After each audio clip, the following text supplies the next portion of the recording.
Hi, I'm Michelle, and this is a Rise and Reignite fitness class, and today is a legendary workout, which basically means you should expect nothing but silliness. We're going to start by warming up. Go ahead and start by jogging in place.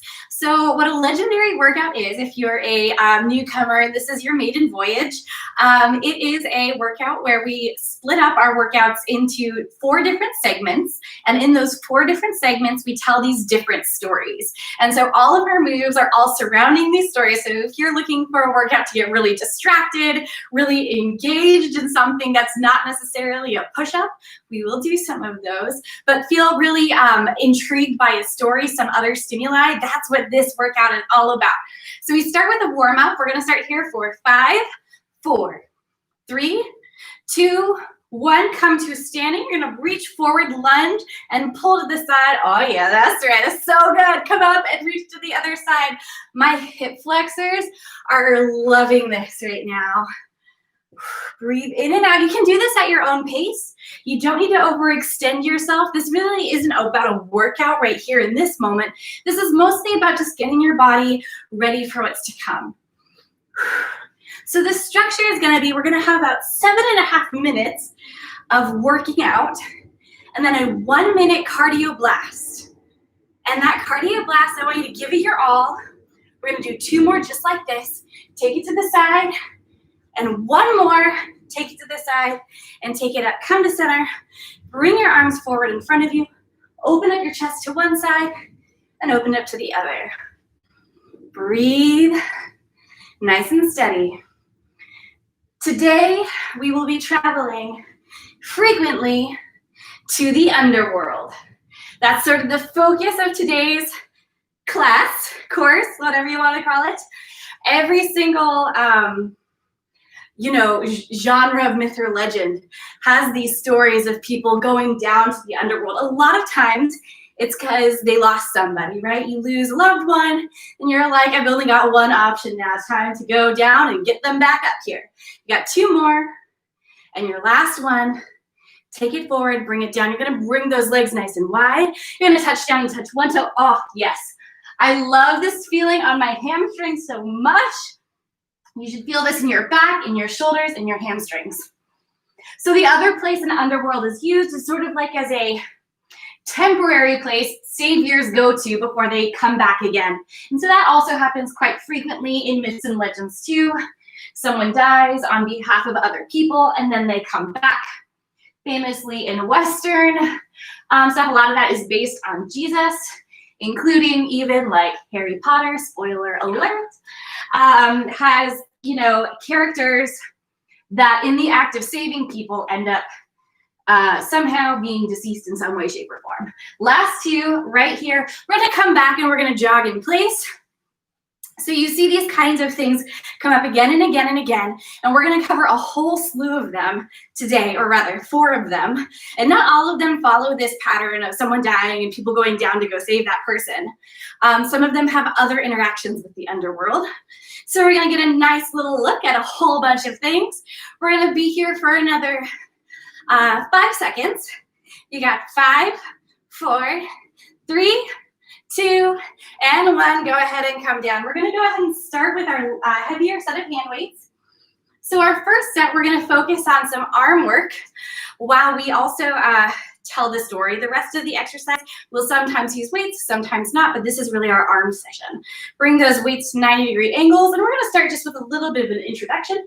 Bring those weights up and bring them down. Take them up, take them down. Awesome. So first, we're gonna go to Greece.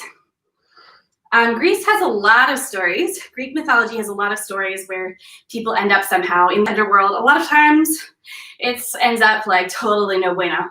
You got people who are there and have escaped a couple times or have to stay there now or whatever it is, and it's never good. We're covering today the story of Orpheus and Eurydice. And so the 2 of them are like a love made in heaven. It's gonna go quickly to the other world.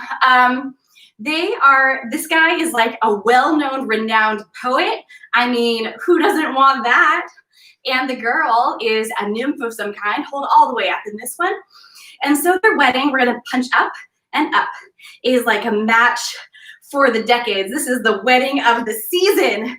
But on her way down the aisle to get married, we got 5, 4, 3, 2, 1. Bring those weights all the way down. She gets bit by a snake and falls to the ground where we're going to do push-ups. You've got 10 on tempo here. Get ready, set, count down, up. That's 1 and 2, 3, 4. I can't tell a story while I'm counting. 6, 7, 8, 9, 10. Pull up, reach back. Imagine this is the kind of pain that you're going to see is enduring while she gets bit by a snake. Sorry, go pull ahead all the way up, and we're going to do 10 more on tempo. Here we go. Take down, up. That's 1. It's a long tumble she's experiencing. 3, 4, 5, 6, 7. Almost there. 8, 9, and 10. Reach all the way back. Reach out those arms for just a moment. Pull up. Tuck those toes under, reach up, walk into your feet. And we're gonna go ahead and grab our set of lighter hand weights. We're gonna start by bringing those right up to the sides. We're gonna come here, we're gonna bring them in and out, in and out. So, Orpheus immediately drops down to the ground to see his beloved and finds her cold as ice. And it's a really quick way to die. And he comes to a noble but true thought. He has no other option but to travel to the underworld to get her back. So breathe in and out. You got 5, 4, 3, 2, last 1. Hold your one arm in front, and you're gonna start reaching one arm below and up.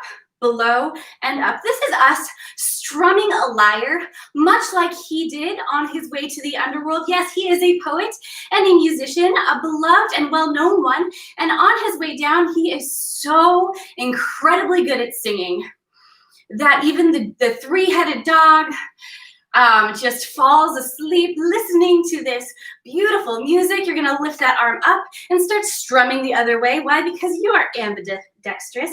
Impressive skill. And so he goes down, and even the guy who brings people on the boats through the underworld to the other side, he is just like, I'm so entranced by this music, I gotta have you on board. And so he brings him to, and eventually he goes and sees Persephone and Hades. You got 2 more on this side, and we're gonna strum on the other side. This guy does a lot of strumming. So make this move a little bit farther down and pulling it up a little higher. And so they listen to this music, which is all about how amazing this chick is. And so eventually they say, yes. You got 3, 2, last one, pull up. You're gonna switch arms and pull the other way. They say, yes, it's fine. You can go ahead and take your wife or soon-to-be wife with you, but here is the challenge. You have to go with her, and you cannot look back behind you to see if she is following you. She's gonna follow behind. You're just not allowed to peek. Go ahead and bring it up. We're gonna come here, take those arms up to our shoulders, and we're gonna reach back and lunge, lifting those arms up and come up to the top, switch legs. So we start walking all the way out of the underworld, taking step by step. And we do not hear anything behind us. No steps, no noise, no gentle kicking of rocks, no swishing of garments. We don't know if she's back there. And we start to doubt more and more on our way up. Until finally, when we're almost there, we cannot control our curiosity any longer, and we look behind us. And there she is, standing there, having walked behind us the whole way, but now she looks shocked and dismayed as she is brought back into Hades because we looked behind us. Darn it. All right, come all the way up. We're gonna go back and doing some lyre action. This time, hold your arm out in front of you. We're gonna add a little more depth to this by leaning down and pulling out. This is a really big lyre now, guys. So we start strumming once again. And we're sad, and we start writing epic love songs. And these epic love songs and poems become the first, like, love poetry known. So there's a lot of stories that Orpheus writes about. This whole experience has given him the ability to understand the pain of lovers. You got 3, 2, last one. Take it up, bring that arm in front of you. Other side, take it down, take it up, that giant lyre you've got. And all of these poems are saturated with pain and grief, as well as joy, until these 3 wild women hear this and get jealous because they're like, this guy is so good with love, but we don't get to be with him. So they go and attack him and kill him. And then, much to their chagrin, he ends up in Hades. You're gonna pull all the way up, reach those arms out, pull him back in and out, back in and out. Where now he and his lovely wife get to spend all of their days together in the underworld. But it's still kind of cute. We're gonna put these weights down and do our 1-minute cardio blast. So we're gonna start by walking out of Hades.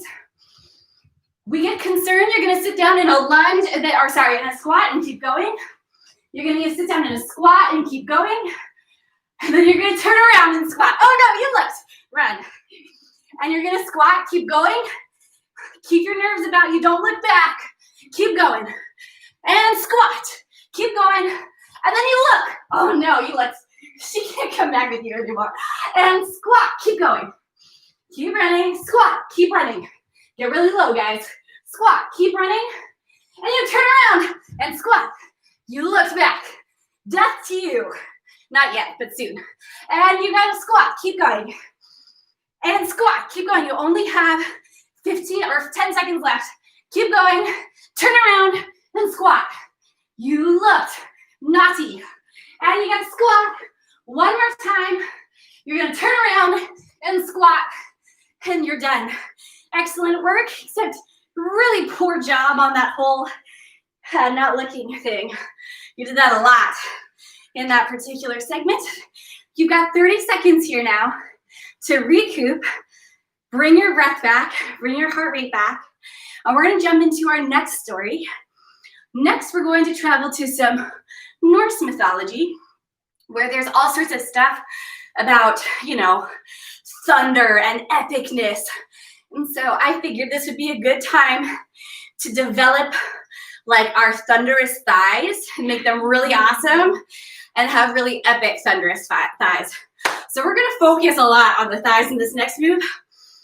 We're gonna come sit all the way down. We're basically gonna stay here for the next 7 minutes. So stay with me if you can. We're gonna start by riding a horse. I'll get to that part though. I'm gonna backtrack for a minute. Right now, actually, you are Odin going down to the underworld. Yes, it's a thing. To find out more about your son, one of your favorite sons.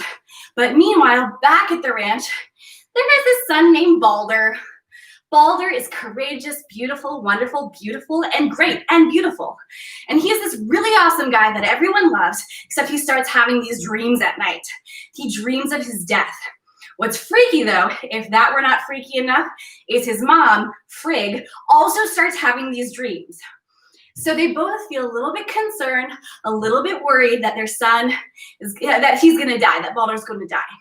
Odin, Balder's father, decides to ride his horse down to the underworld to see a seeress, someone who sees things, to get more information, more intel on this. So he's on his way down, get a little bit lower. Why? Because we're in the underworld. We gotta get low. That's what you do. And he talks to this woman. When he gets there, the whole area is covered in this really amazing, spectacle of stuff. Like she's throwing a party, and he's like, "Hey, what's up?" And she's like, "I'm throwing a party. Balder's the main person coming." And then they say, "Oh, tell me more about that." And she's like, "Yeah, he's gonna kick the bucket. He's gonna die." But then she realizes it's Odin and doesn't tell him anything else. So he goes up and talks to Frigg, the wife, and says, "Frigg, We gotta do something about this. You're gonna come, bring those legs slightly apart, and we're gonna lunge to one side, bring it up. Lunge to one side, bring it up. Then I'm gonna hold something and throw it. And I'll hold something and throw it. Hold it and throw it. Okay, so Frigg goes ahead and decides to command every object out there in the world to not be able to hurt her son, Balder, except one object. Of course, she doesn't tell the dangerous, mighty mistletoe to not hurt her son. You got 3 and 2. Really lean into this. Really sit down deeply into this, and we're switching sides. So now that this guy is basically totally invulnerable to all objects except mistletoe, all of his buddies, his friends, his brothers, his sisters, his parents decided it would be really fun to play a game where they throw things at him and see what doesn't kill him. So basically they all get into this massive Norse mythology fest where they throw things and nothing hurts him. But Loki finds out this secret Achilles heel, nod to other legends, and decides to fashion a spear out of mistletoe and gives this mistletoe to an unknowing blind brother who throws it at Balder, and thus Balder dies. We're gonna do this a couple more times. Come to center. We're gonna go sway from side to side, lifting slightly up. Either way, your thighs should be burning right now. Thunder thighs, like Thor. Thor's the god of thunder. So are you. Keep going. All right, so first of all, the blind brother really didn't do a whole lot wrong, but definitely dies as a result of this. Due to Odin's like, kill off this guy. And so with Balder, they decided to give him a proper Norse burial, which basically means they put him on a ship, just like us, set the ship on fire and send it out to sea. That's not the only thing that gets set on fire. A lot of things get set on fire. His horse gets set on fire. His wife jumps into fire. And Thor kicks, an elf into fire. So there's a lot going on with the fire. And eventually, Frigg and Odin plead with everyone and says, who will go down to hell? One hockey stick. Just the goddess of the underworld, whose name is Hel, H-E-L, who will go down to hell and see if they can bring back our son Balder. You got 3, 2, 1. So come back. We're gonna start riding a horse. Why? Because kind of an obscure son of Odin decides I'll be the one to go. Whew, these thighs, guys. If you need to take a break, go ahead, jump up when you need one. Come back in when you're ready. Try to stay low. So he goes down to see Hel, says, Hel, what can we do to bring our brother back? And she says, you can't get him back. And so they say, really? Like, he is so beloved by everyone on earth. Like, you gotta let him come back. And so she says, finally, she says, I'll make a deal with you. I'll make a trade. If you can go back up and convince everyone to cry for him, and it has to be every single person, then I will let him live and come back. So this guy is so well beloved. Did I remember to tell you that he was beautiful? It's actually not a big deal in it. I just like to say it because I always think it's interesting when that's a big note for a person. So he has this really great, wonderful guy everyone loves. They're like, no problem, we can make this happen. So he goes back up and rides into town, and they set up this great thing where they get everyone to cry. We're gonna go back, forth, back. Get a little lower this time. Your hands can be on your legs, in prayer, on your hips, wherever you need to go. Breathe in and out. You've only got about 1 minute and 10 seconds left in this thigh workout. You got it. Keep going. So he goes back up and he says, here's the deal. We just need to get everyone to cry, everyone to be sad. And so at first, everyone's crying. But then there's this one guy named Thok. And Thok says, oh, heck no, I will not do that. And he says, no, what has gone to hell should stay in hell, and gives this whole spiel about this is such a bad thing to do and say and have happen. There's no way he wants that. And so this guy is condemned. Balder is condemned to stay down in hell, in the underworld, and can't come back up. So what people will say is Loki is a shapeshifter, and he actually had shaped into this character Thok, who doesn't really appear anywhere else, to tell everyone and make this whole thing not work out for Balder. Keep breathing. And this is actually a big deal for everybody, not just because they loved him, but because it's the first step to Ragnarok, or the end of the world. All right, you got 3, 2, last one. Whew, holy cow, shake it out. And we're gonna start with our cardio blast. Oh yeah, we're gonna throw things at Balder. So go ahead and take something and come down and throw and throw.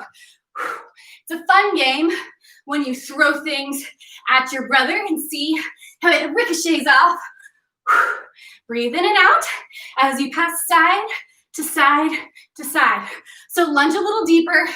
If you can, keep that back foot off the ground. If you need to touch it down, that's fine too. Do what you gotta and push, push. Maybe change it up, force it forward. That's right. Just don't use the mistletoe. Not a very Merry Christmas. Keep pushing side to side. You're doing great. You have 15 seconds left. Breathe in and out. You got it. 10 seconds. Almost there. Keep it up. You got 5, 4, 3, 2. Last one. Yes. Awesome job, guys. Whew. Really good. All right, you have a nice long 30-second break here. Grab water. Let that heart rate return to normal. Maybe walk it out a little bit. Do whatever you got to do before we jump into our next story. In our next story, we're traveling to Egypt. Don't worry, there's only a little thigh work in Egypt. My thighs, though, they're on fire. So good. That's how you know you did a good job. All right, so we're going to go ahead. Oh, yeah, we're going to start down in a plank. I'm sorry. We're going to hold plank for 1 minute while I set us up. Go ahead and pull it up. So I'm going to start by setting us up with kind of a complicated family situation. So there's Set and Osiris. Osiris is like the main head honcho god. Set is his brother. He's also his brother-in-law, kind of twice. So basically, Set and Osiris are brothers. They both married their sisters. So it's this 4-people family of a lot of brothers and sisters being also husband and wife. It's confusing-ish, not really. Set's married to one sister. Osiris is married to the other. Well, the main point of that is that brotherly rivalry is no competition for sisterly love, which we will find out is such a great force of strength in this. You got 10, 9, 8, 7, 6, 5, 4, 3, 2, 1. Awesome. You're going to flip around. You're going to come back onto your hands and knees and lift those glutes up into the air. So we're going to start by bringing one leg up and the other leg up. So Set is throwing a party. That's right, the party of a lifetime. He's super excited. Remember, this is the brother who's not a big fan of Osiris. Osiris is the awesome god. Set is kind of the jealous one in this situation. So Set's throwing a party. Osiris shows up and is a big deal, of course, because everyone loves Osiris. You got 3 and 2. Last one. Awesome. We're going to come down. We're going to come onto our forearms. We're going to lift those legs out in front of us. And we're going to lift one leg in, the other leg in, and then we're going to press up and lift one leg in and the other leg in. Press down, one leg in, the other leg in, press up, one leg in. Great. Okay. So you've got Osiris there, and Set sets this challenge. He says, all right, I've got a box. And anyone who fits exactly into this box, very Cinderella, is the winner. So everyone's competing, of course, trying to fit perfectly into the box, and nobody wins. Finally, Osiris goes in, and lo and behold, it fits him perfectly. And then Set, being evil, goes ahead and closes the lid. And go ahead and lay all the way down.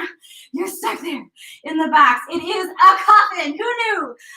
So he takes this box and he throws it into the water. So go ahead and come down around onto your stomach. We're going to lift all the way up, and we're going to start paddling out those feet behind us. So Osiris was not swimming in this situation. Let's be clear. He's in a box in the Nile, but this is meant to simulate the Nile, okay? So go ahead and swim a little bit. Maybe we can swim. Osiris can't, but we can. And so he's in the water until he gets on land, far, far away. The box rolls in, and from it grows this tree all the way around it. And this guy, this king of this area, this prince of this area, finds it and realizes that it's got this magical aura. So cuts it down and brings it into his house. You got 1 and 2 more. Awesome. You're going to come around. You're going to go ahead and grab your set of lighter hand weights. You're going to bring those up to your chest. You're going to lunge back, and you're going to fly forward. So again, we talked earlier about sisterly love. Yeah, so Osiris's wife is not too happy that her husband's been destroyed in this way by Set. So she talks to her sister, Set's wife. Whew, family dynamics, right? And says, I need your help. So they both transform into falcons. Go ahead and switch to the other leg. Take a lunge back. Lift up and lift. And lift. Good. And lift. Nice. Keep going. So they travel around as falcons, find a couple kids who give them the secret answer that this thing, the log, the tree, has been found and is in this certain kingdom. Last one there. Awesome. We're going to go ahead and come to a standing position. Bring those arms together just like that. Pull back, just focusing on the arms now. So Osiris's wife, Iris, disguises herself and goes to this kingdom, finds the princess or the queen of the area and says, hey, how can I help? And the queen makes her the nursemaid for the baby. And then she decides to make the baby immortal by bathing it in fire. Lo and behold, that surprises the mom. You know what I'm talking about? You guys have nannies. And so the baby's immortal, but now Iris reveals herself and shows off who she is and says, I need this log. And she says, sure. So she cuts open the log. And when she opens the log, inside is her husband's box, and inside the box is her husband very much dead. So she decides she's gonna hide him in a swamp and go on a mission to find find a way to resurrect her husband. We're gonna drop those weights to the side. We're gonna sneak around Egypt, coming real low. So we're sneaking to one side, and we're sneaking to the other. We're sneaking because Set doesn't like this very much. And so she's on her way to find a magic spell, but now Set realizes what's going on.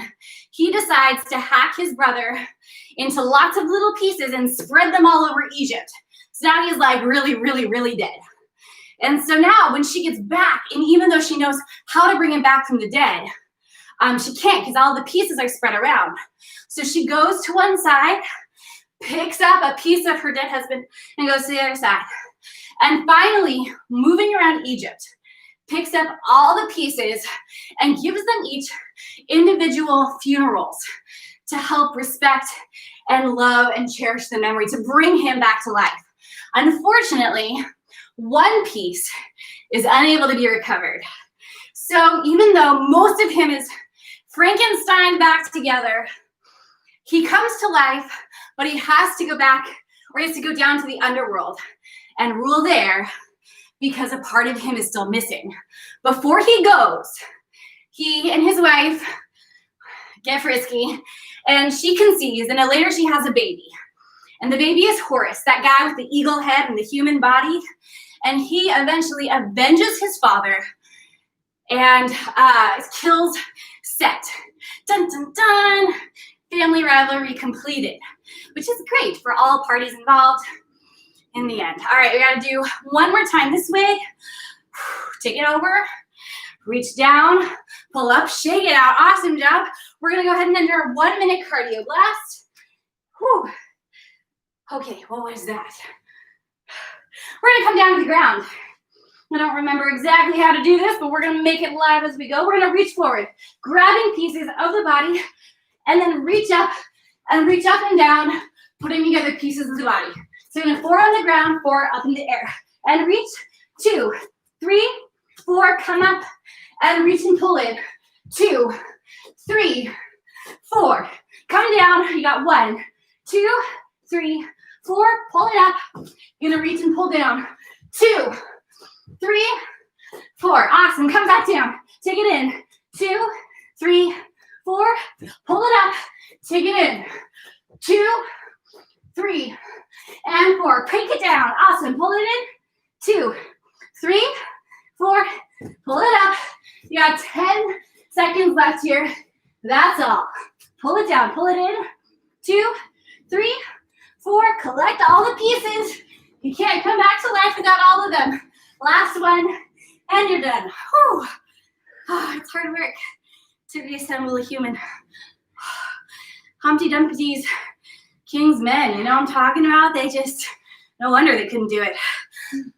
Catch your breath, grab water, whatever you need to feel happy. Now we're gonna do our last and final set. Our last grouping of exercises. We're gonna come down to the ground. I'm gonna focus this a little more down so you can see a little bit better. Cool. So next, we're gonna talk about the god Maui. So we're heading over to Hawaii. We're gonna start with a little background. Go ahead and separate your legs nice and wide. Hands come together in a applause shape. Clapping, I guess, prayer. Go ahead and reach in and just hold here and pulse. So Maui is a famous trickster god. He's not quite a god, he's a demigod. What you'll find in the legends is that a lot of times, depending on what culture and region you're in, it's not as clear as it is in like the Western mythology where it's like, here is a god, and if that god has like a kid with a mortal person, that is a demigod who has some powers but kind of restricted. A lot of these things are like spirits or hybrids that don't have an exact translation.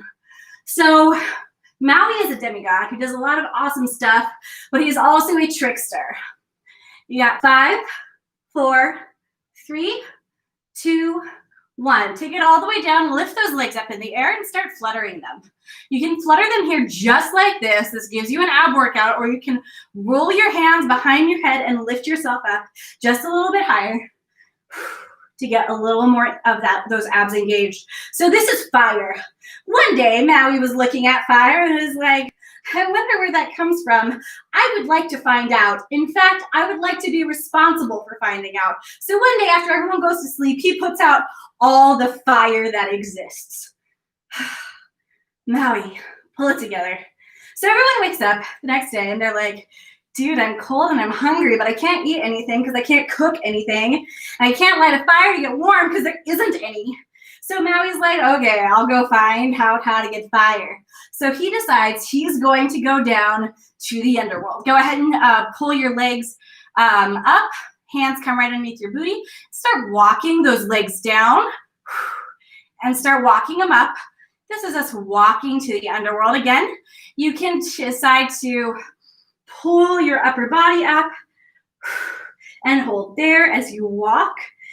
And walk all the way down to the underworld where you finally meet the fire goddess. And the fire goddess, she says, okay, I can let you in on the fire stuff. Here's what I will do. I will give you a fingernail. And she gives him a fingernail, and then he's able to take that up with him. The fingernail is on fire, it's aflame, and he takes it and starts to bring it back. Go ahead and bring all your hands and legs up into the air. Go ahead and pull your right arm toward your left leg. Drop it down and pull up, and drop down and pull up. Drop down and reach up. Pull it up. Good. So he goes off on his way, walking back up to Hawaii, I guess. And on his way, he drops the fingernail into a stream and can't bring that fire back. So go ahead and switch. Other side, pull it in. So he goes back down and says to the woman, I'm really sorry. I dropped the fingernail. Can I please have another one of your fingernails? A weird thing to ask. Last two, final one, bring it up. And she says, sure. Go ahead and bring all your legs and arms up and down. And just drop one arm and leg down and switch. So not reaching quite as far. We're switching side to side. Why? Because he slowly brings that fingernail back on his track and drops that one into a stream as well, which results in him going back, asking for a fingernail, and she says, fine, gives it to him, drops it in a stream until he goes through every single one of her fingernails, even all 10 of her toenails, so she's only got one left. And he comes back and she's so enraged. You got your last couple of pulling these fingernails off and these toenails off. Bring it all the way down. Go ahead and pull these legs in just for a moment before we enter into more crazy time. We're going to pull all the way up. We're going to grab some weights, lighter weights. You're going to hold them at your chest, lean back, and you're going to start lifting your arms out to the side. Bring them in, out and in. Breathe in and out. So she gets really mad and she starts chasing him, throwing fire in every direction. So he transforms into a falcon, just like us, flying away. And so while he flies away, she throws more of her fire all over the place until it catches all of these trees on fire. Eventually, Maui puts out the fire with his water abilities, I guess. This is chant or something. And it sets everything off, but she goes ahead and preserves one of those fingernails of fire in each of these trees. You got 3, 2, and what I hear next varies. You get your last one. Awesome. Whew. We're going to go ahead and come back all the way down onto our flat back position. Reach your hands behind your neck. Pull yourself up and start tapping down one toe to the other. So Maui and his brother end up going out, looking around to try to find out how to build this fire still. And they see these birds. So we've actually gone over this in another legend before. This part is where it sort of differs. It depends on which legend you're looking at.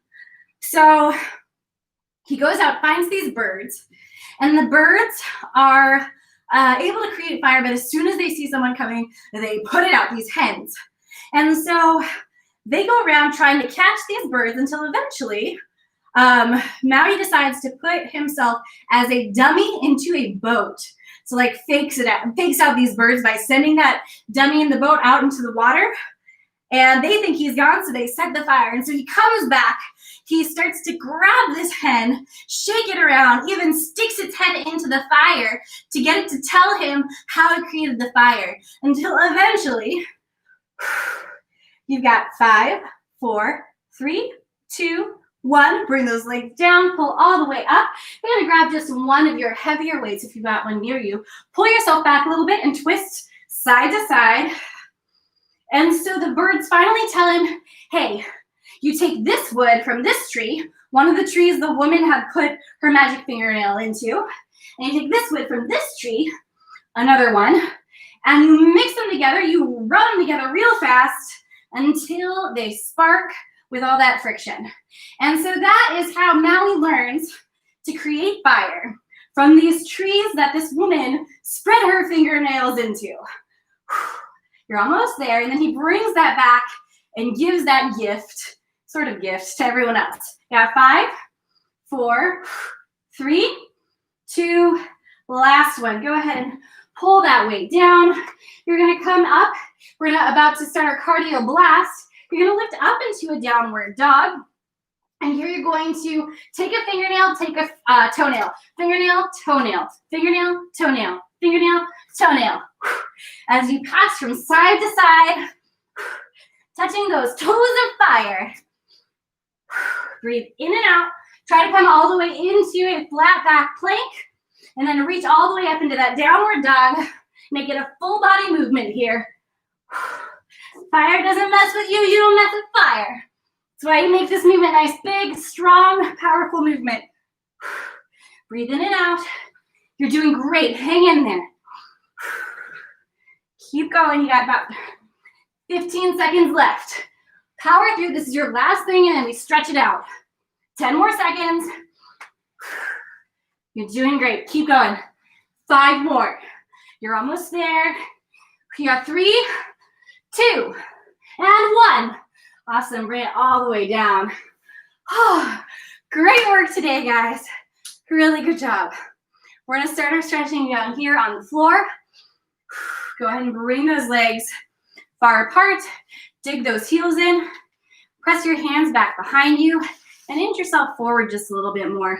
Redig those heels, flex those feet. Reach your hands out in front of you. Start by pulling forward and breathe in and out.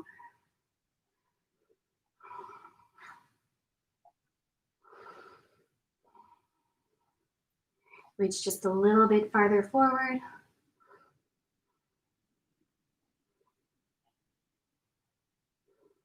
And then you're going to start wandering those arms over to your right leg. Go ahead and start by squaring off those shoulders, leaning down over your right leg.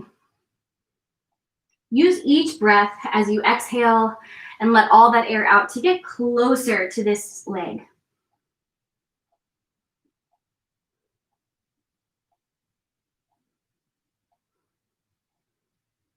Take another big breath here. Fall a little bit closer. And we're going to switch the direction of this stretch. You're going to go ahead and open up your chest. Pull your arm up and over your body so that you're leaning over, getting that stretch in your side body.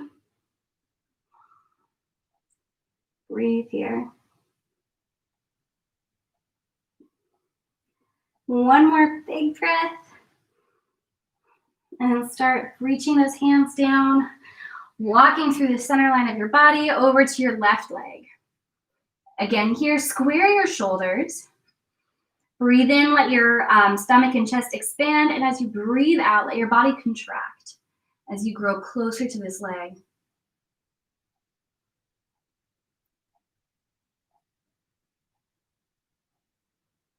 One more breath here.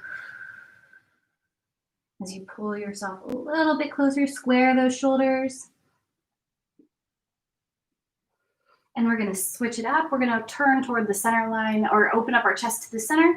Reach that arm up and over our body, pulling it to the side. Try to open up that chest a little more. Don't let that upper arm sink down over you.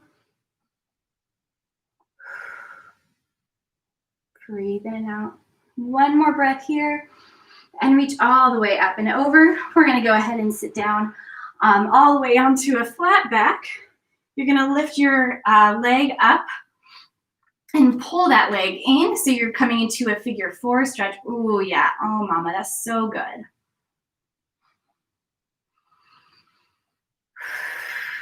Let these breaths really center and calm you. You have nothing else to do, nowhere else to go, just right here. So be in this moment. Pull your leg a little bit closer. You can even use your arm to gently push the outside leg to the side. One more breath. And switching over to the other side. You're gonna go ahead and wrap your hands around your thigh. Whoops, fell over. Pull that leg in. And gently push out your thigh to the side.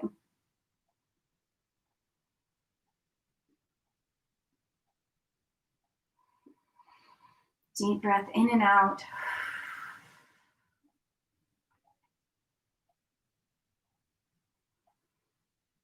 One more breath, so draw a little bit closer in this last one. And release. You're gonna roll all the way up. Go ahead and face me in the center. Let's start by rotating your head to the right. Ooh, big circles in that direction. And go ahead and switch directions, other side. One more big circle and come back to center. We're going to end with 2 big breaths. Go ahead and let those arms drop to the side. Close your eyes if you'd like. Stretch your back and spine up nice and tall.